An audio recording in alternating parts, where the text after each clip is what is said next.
जय हिंद। स्वागत है आपका हमारे इस YouTube चैनल पे। आज हम करेंगे छत्तीसगढ़ के प्राचीन इतिहास का एक और चैप्टर, जिसमें हम सरकपुरी वंश, नल वंश, राशि तुल्य वंश और इसके बाद एक सिरपुर का पांडु वंश है, इसको हम कंप्लीट करेंगे PYQ के माध्यम से। जितने भी इसमें प्रश्न बताया जाएगा वो सभी के सभी आपके पुराने एग्जामों में या पिछले एग्जामों में पूछे गए प्रश्न हैं। ठीक है, क्योंकि अभी जो हॉशोर्डन का पेपर होने वाला है उसमें सिलेबस में राजनीतिक इतिहास और मॉडर्न इतिहास के बारे में पूछा गया है। तो सबसे पहले हम इतिहास वाला चैप्टर पूरा कंप्लीट कर लेंगे। समय रहा तो हम किसी और चैप्टर को, जैसे हमारा छत्तीसगढ़ का भूगोल हो गया और कोई पार्ट होगा, उसको बाद में करेंगे, लेकिन पहले सिलेबस के हिसाब से चलेंगे। ठीक है, तो चलिए स्टार्ट करते हैं आज का पहला प्रश्न। आज का पहला प्रश्न है, बस्तर के नल राजाओं की राजधानी निम्नलिखित में से कौन सी थी? बस्तर की नल राजाओं की राजधानी निम्न में से कौन सी थी? आपके ऑप्शन है पुष्करी, बस्तर, दंतेवाड़ा या फिर कांकेर। तो इसका सही उत्तर है पुष्करी। क्या उत्तर है इसका? सही उत्तर पुष्करी। इस पुष्करी को कभी कभी आपको एग्जाम में कोरापुट नाम से भी देखा जाएगा। ठीक है, कोरापुट। यदि आपको एग्जाम में कभी बस्तर के नल राजाओं, ये कब कहाँ के नल राजा है याद रखिएगा, बस्तर के नल राजा हैं, इसकी राजधानी पुष्करी और पुष्करी को कोरापुट के नाम से भी जाना जाता है। कई बार प्रश्न आपको कोरापुट के नाम से भी पूछा जा सकता है, याद रखिएगा। निम्न इनमें से कौन सा शासक दक्षिण कोशल के नल वंश से संबंधित है? इसमें आपको शासकों का नाम दिया गया है, तीवरदेव, बिलासतुंग, हर्षगुप्त, प्रसन्नमात्रा या फिर उत्पल देव। इसमें से कौन सा है जो नल वंश से संबंधित है? तो इसमें जो है बिलासतुंग जो है, ठीक है, ये नल वंश से संबंधित है। अब हम यहाँ नल वंश से संबंधित राजाओं का नाम देख लेते हैं ताकि आपको दिक्कतें ना हो। शिशुक, क्या नाम है? शिशुक। दूसरा है इसमें आपका आ जाएगा व्याघ्रराज, व्याघ्रराज। ठीक है, व्याघ्रराज। तीसरा राजा है इसमें वृषभराज। क्या नाम है? वृषभराज, वृषभराज। ठीक है, चौथा नाम है इसमें आपका वराहराज। जितने राज वाले हैं सभी के सभी बस्तर के नल राजा हैं, वराहराज। ठीक है, वराहराज। पांचवें इसमें राजा हो जाएंगे भवदत्त वर्मन, भवदत्त वर्मन। ठीक है, ये भवदत्त वर्मन हो गया। छठवें राजा का नाम है अर्थपति भट्टारक। मैं अर्थपति लिखता हूं, आप भट्टारक आगे जोड़ लीजिएगा। सातवां है इसमें स्कंद वर्मन। क्या नाम है इसका? स्कंद वर्मन। ठीक है, स्कंद वर्मन इसका नाम है। आठवां इसका स्तंभराज, स्तंभराज। ठीक है, नौवां राजा कौन है इसमें? नंदराज, नंदराज। 10वां राजा इसमें है पृथ्वीराज, पृथ्वीराज।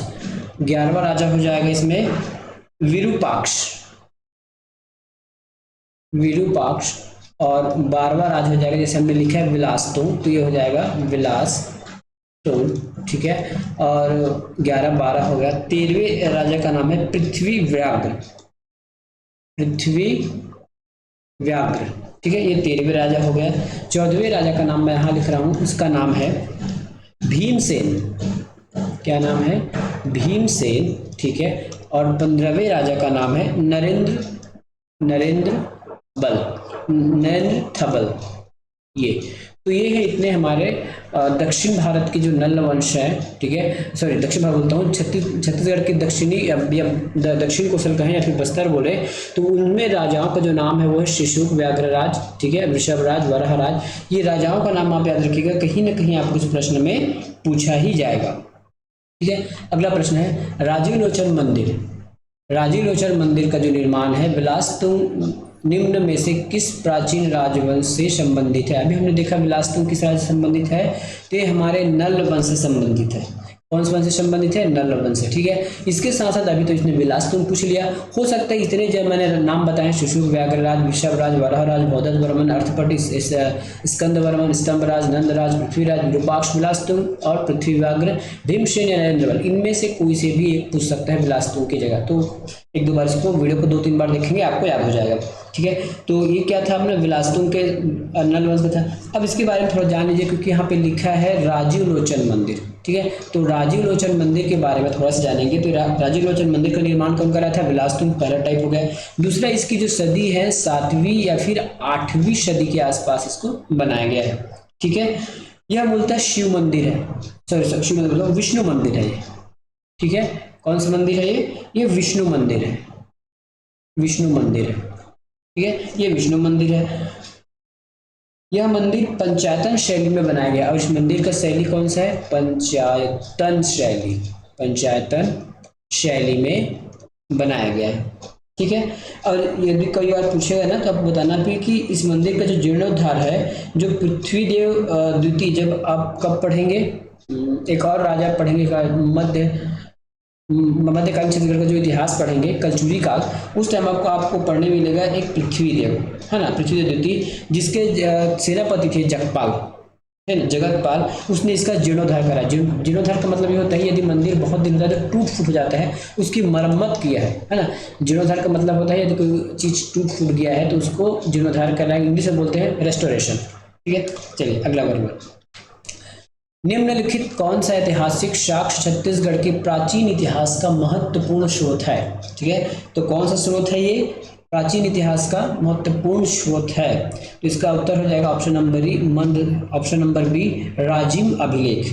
निम्नलिखित में से ऐतिहासिक साक्ष्य, ठीक है, ऐतिहासिक साक्ष्य लिखा गया इसमें राजिम का, लेकिन ये राजिम किससे संबंधित है, आपके नल वंश से संबंधित है।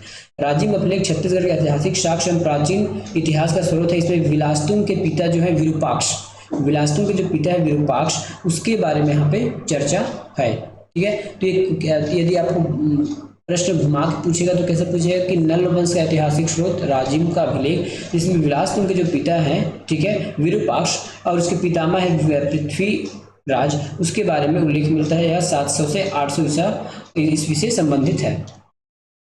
ऋषिद्धपुर ताम्रपत्र और केसरी बेड़ा ताम्रपत्र दक्षिण कोशल के किस राजवंश के सशक्त ऐतिहासिक प्रमाण है।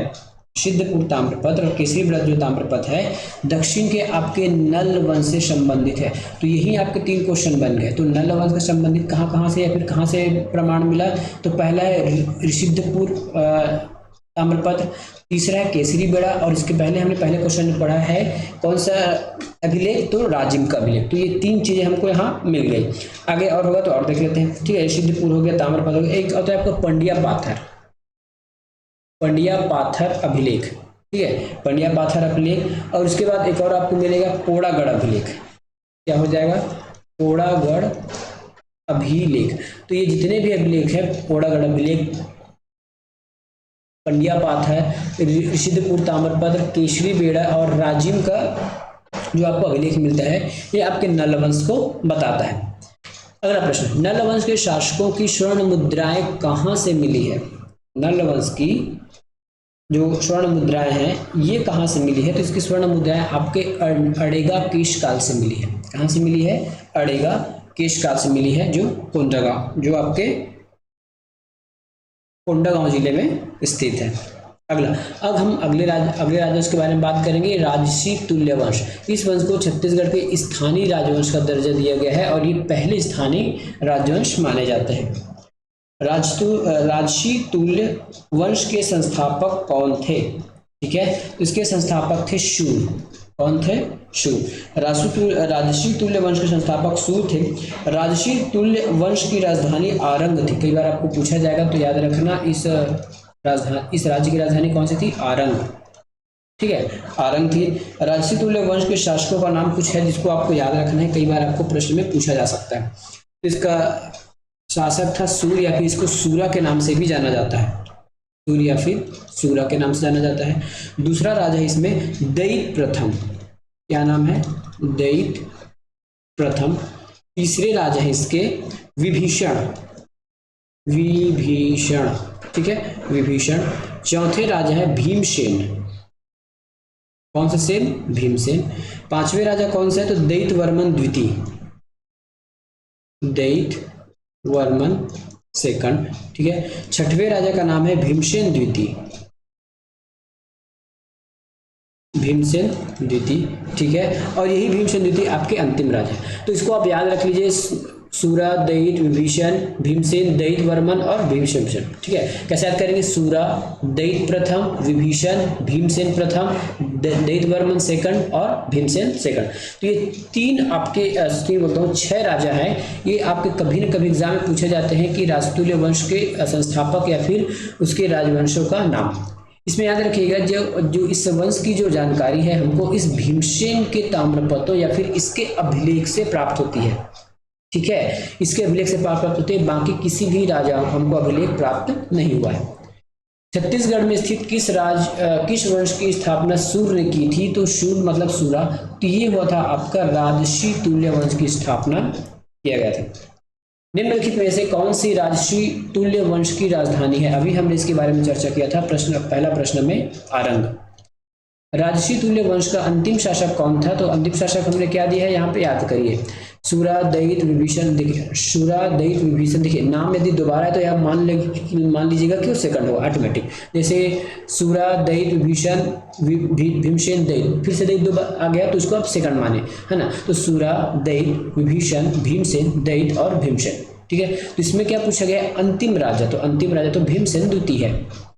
क्या है? भीमसेन द्वितीय है। अंतिम राजा पूछा गया है ना, तो भीमसेन द्वितीय। और प्रथम राजा की बात करेगा तो सूरा या फिर शूर। राजसी तुल्य वंश की जानकारी निम्न अभिलेखों से प्राप्त होती है। तो ये होता है आपके भीमसेन द्वितीय के जो आरंग ताम्रपत्र है वहीं से प्राप्त चलता है, जहां से इसकी राजधानी थी, और किसी भी राजवंश से इसकी जानकारी हमको नहीं मिलती है। और इसी ताम्रपत्र में उसके पूरे राजा, महाराजा और कार्यों का उल्लेख मिला है। अब अगला पढ़ते हैं शरभपुरी राजवंश। शरभपुरी राजवंश क्या है हमारा? इस क्षेत्र में 5वीं-6वीं शताब्दी में शासन करने वाला शासक प्रसन्नमात्र किस वंश से संबंधित था? यह शरभपुरी वंश पहला प्रश्न है। इस क्षेत्र में 5वीं-6वीं शताब्दी में शासन करने वाला शासक प्रसन्नमात्र किस वंश से संबंधित था? इसका उत्तर है शरभपुरी वंश।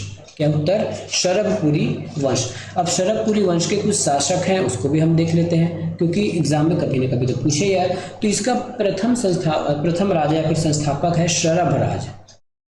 शरभराज ये कौन है? तो इसके संस्थापक हैं इस वंश के। दूसरा राजा इसको देखने को मिलता है नरेंद्र। तीसरा राजा मिलता है इसमें प्रसन्नमात्र। चौथा राजा है इसमें जयराज। और 5वां राजा है इसमें सुदेवराज। 6ठा राजा है इसका प्रवरराज। 7वां राजा का नाम है प्रवरराज द्वितीय। प्रवरराज सेकंड। जैसे ये पहला हो गया, सेकंड में। तो 7 राजा इसको याद करने हैं। क्या से? शरभराज जो संस्थापक है, नरेंद्र, प्रसन्नमात्र, जयराज, सुदेवराज, प्रवरराज और प्रवरराज सेकंड। ठीक है, तो इतना आपको याद होना चाहिए। शरभपुरी राजवंश में किस शासक ने स्वर्ण की मुद्राएं अधिक प्रचलित की या फिर अधिक प्रचलित की है? तो याद रखिए इसका ट्रिक है प्रसन्नमात्र। देखिए किसी को यदि सोना मिलता है तो खुश हो जाता है, तो इसका राजा कौन होगा? प्रसन्नमात्र। ठीक है, इसने सबसे ज्यादा स्वर्ण के सिक्के या फिर मुद्राएं जारी की थी। शरभपुरी वंश के शासक जयराज की मुद्राओं में निम्नलिखित में से कौन सा चिन्ह अंकित है? ठीक है, कौन सा चिन्ह अंकित है? तो ये इसके गज लक्ष्मी अंकित है, याद रखिएगा। शरभपुरी राजवंश की मुद्राओं में निम्नलिखित में से कौन सा चिन्ह मिलता है? फिर से दोबारा प्रश्न पूछते हैं। ये प्रश्न आपको पूछा गया था CGPSC में, और ये प्रश्न आपको ARO में पूछा गया था। बाकी ठीक है, 2 बार एक प्रश्न अलग अलग पूछा गया है। इसका भी उत्तर हो जाएगा आपका गजलक्ष्मी। शरभपुरी वंश के शासकों की निम्न राजधानी थी। शरभपुर इसकी राजधानी था, सिरपुर भी था, प्रसन्नपुर था। प्रवरपुर कभी भी इसकी राजधानी नहीं थी। तो 3 राजधानी याद रखिएगा, एग्जाम में कभी पूछ सकता है, शरभपुर, सिरपुर और प्रसन्नपुर। शरभपुरी ताम्रपत्र पर क्या नहीं था? ताम्रपत्र जारी करने की तिथि तो होता ही था, ताम्रपत्र जारी करने स्थान, ताम्रपत्र उत्कीर्ण का नाम या फिर ताम्रपत्र पर चित्र, तो चित्र भी होता था। ठीक है, तो चित्र क्या नहीं होता था? चित्र नहीं होता था जी, क्योंकि गजलक्ष्मी का जो है ना, गजलक्ष्मी का जो फोटो है वो तो होता था, लेकिन चित्र के हिसाब से इसका सही होना चाहिए, क्योंकि इसमें फोटो तो होता था। अब ऑप्शन इसमें दिया गया है आपके ताम्रपत्र जारी करने का वर्ष, ठीक है। जारी करने का स्थान, ताम्रपत्र का लेखक, उत्कीर्ण का नाम। ये ऑप्शन के हिसाब से देखिए ऑप्शन डी को गलत ले लिया गया है कि ये नहीं होता, लेकिन अभी हमने देखा है कि गजलक्ष्मी का फोटो तो होता था ना, इसके नाम से चित्र होता था। तो इस क्वेश्चन को आप मुझे कमेंट करके बताइएगा कि इसमें कौन सा सही है। व्यापम ने इसको डी को सही ले लिया है। अगला प्रश्न, छत्तीसगढ़ में प्राचीन काल में शासन करने वाले शरभपुरी राजवंश का राजधर्म निम्नलिखित में से क्या था? इसका राजधर्म क्या था? राजधर्म थे इसके वैष्णव राज थे, वैष्णव थे। प्राचीन छत्तीसगढ़ के शरभपुरी शासक सुदेव राज ने अपने अधिकारी इंद्रबल को निम्न में से किस पद पर आसीन किया? यहाँ पे लिखा है ना अपने अधिकारी इंद्र, इसको अधिकारी मान लीजिए, ये अधिकारी छुपा हुआ है, अधिकारी है, ठीक है। अधिकारी इंद्रबल राज को निम्न में से किस पद पर आसीन किया था? किस पद पर आसीन किया था? तो इसको होता है सर्वाधिकारीकृत, इस पद पर आसीन किया था।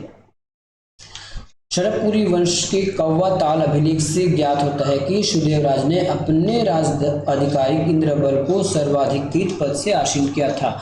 यदि पूछ दिया जाए कि ये कहाँ से प्राप्त हुआ, तो कौवा ताल अभिलेख है, कौवा ताल अभिलेख से प्राप्त होता है ये जानकारी, ठीक है। अगला प्रश्न, अब हम चलते हैं सिरपुर के पांडुवंश के पास और वहां जितने भी प्रश्न उसको हम कवर करते हैं। प्राचीन काल में इस राज्य के पांडुवंश के निम्नलिखित में से किस शासक ने कोशलाधिपति की उपाधि धारण की थी?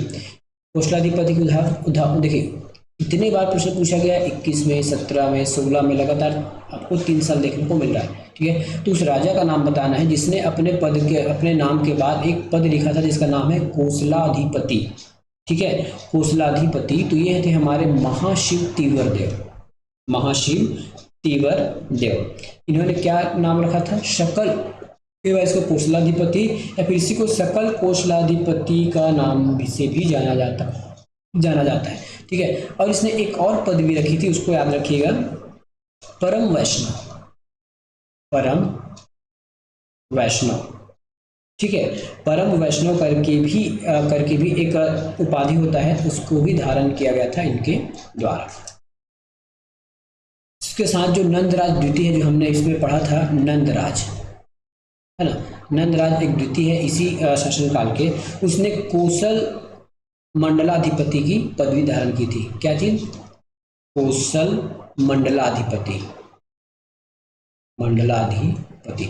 इसका मतलब है कि वो जिस स्थान पर रहते थे उसको कोसल कहते थे, और उसके मंडलाधिपति मतलब उस क्षेत्र का अधिकारी या फिर स्वामी।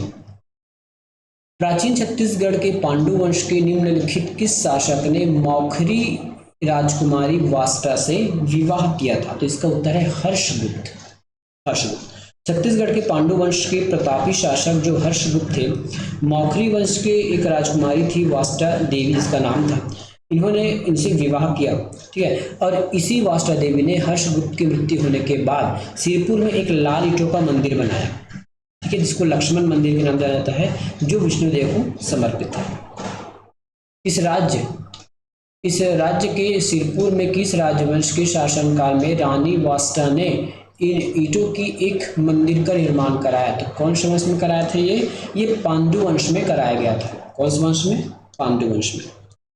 सिरपुर में स्थित लक्ष्मण मंदिर के निर्माण में निम्न में से किसका प्रमुखता प्रयोग किया गया है?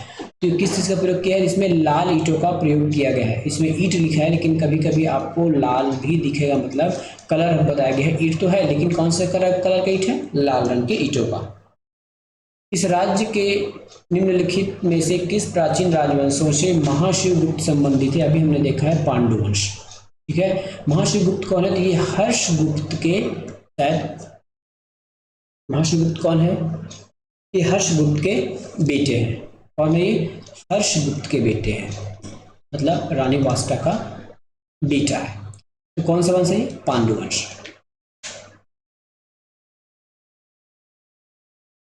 ठीक है। अब यदि हम चाहें तो इस यहीं पे हम कुछ नाम भी देख सकते हैं इस राजवंश का, क्योंकि पांडुवंश का अभी तक हमने नाम नहीं देखा है, तो हम यहाँ कुछ नाम देख लेते हैं पांडुवंश का।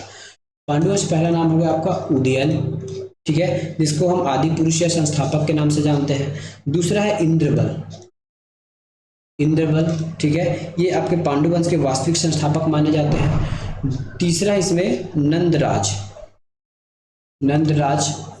प्रथम, तीसरा तीसरा बोलो, चौथा इसमें आपके महाशिव तीवरदेव,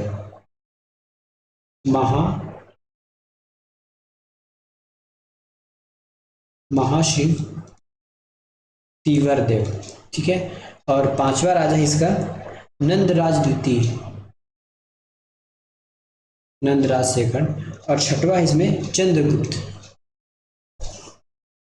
चंद्रगुप्त। सातवां इसमें हर्षगुप्त,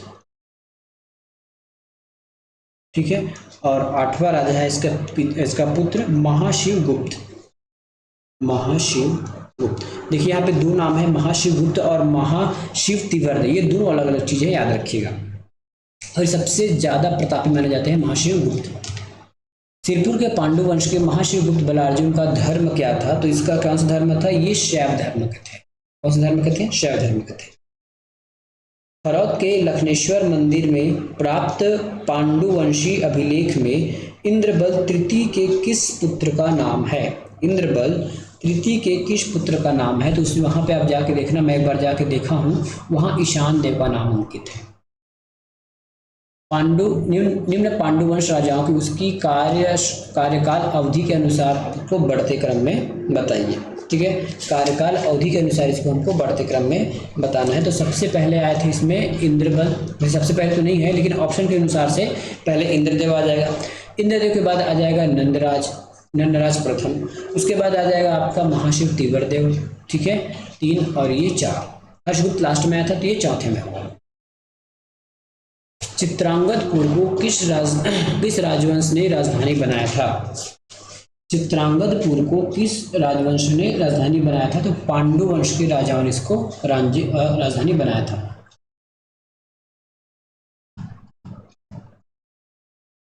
अगला प्रश्न है, छत्तीसगढ़ के महासमुंद जिले के निम्नांकित में से किस शहर की भेनसांग ने 7वीं शताब्दी में यात्रा की थी? ठीक है, तो किस शहर की यात्रा की थी? तो शिरपुर की यात्रा की थी, ठीक है, शिरपुर की यात्रा की थी। और चित्रांगदपुर का नाम शिरपुर है। चीनी यात्री भेनसांग ने शिरपुर की यात्रा की थी 5वीं में, 6वीं में, 7वीं। देखिए पहले प्रश्न में आपको 7वीं बता दिया गया तो यहाँ आंसर 7वीं शताब्दी ही होगा, ठीक है। तो कई बार आपको PYQ करने से पता चल जाता है कि किस प्रकार से प्रश्न को तोड़ मड़ोड़ कर प्रस्तुत किया जाता है। निम्नांकित में से किस पांडुवंशी शासक के समय भेनसांग शिरपुर आया था? तो किस शासक के समय शिरपुर आया था? ये आया था हमारे महाशिवगुप्त के समय, लास्ट है ना। अब देख लीजिए चीनी यात्री कब आए थे? 7वीं शताब्दी में आए थे। उन्होंने एक पुस्तक लिखी। अब ये कहाँ से पता चला कि पांडव आए थे यहाँ पे छत्तीसगढ़ में? तो ये सीयूकी नामक एक पुस्तक लिखा है ना, सीयूकी, जिसमें उसने छत्तीसगढ़ को क्या नाम से जाना? कियासलो, पता नहीं इसका नाम उसने क्या रखा है, कियासलो, कियासलो नामक छत्तीसगढ़ उसने नामकरण किया था। चीनी यात्री भेनसांग ने दक्षिण कोसल की राजधानी के पास किस बौद्ध विद्वान के निवास स्थान के बारे में लिखा है? तो वो नागार्जुन के बारे में लिखे थे। इसके बारे में लिखे थे, नागार्जुन के बारे में। तो आज हम यहीं तक क्वेश्चन करते हैं। इसके बाद एक और वीडियो आएगा, उसके बाद हमारे प्राचीन इतिहास से जितने भी प्रश्न आ सकते थे या फिर आए हुए हैं उसको हमने पूरे कंप्लीट कर लिया। मिलेंगे नेक्स्ट वीडियो में, धन्यवाद।